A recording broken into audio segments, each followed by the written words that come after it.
Друзья, коллекционный набор Generation Zero. Изначально предполагалось, что в издании будет входить фигура черной лошади 18 сантиметров.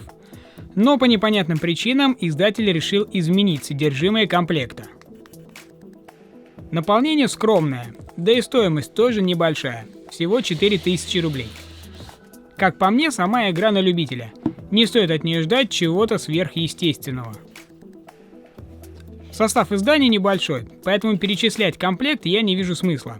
Вы сами все увидите и решите для себя, стоит покупать его или нет.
Лично меня набор не вдохновил, но это не значит, что он не понравится другим.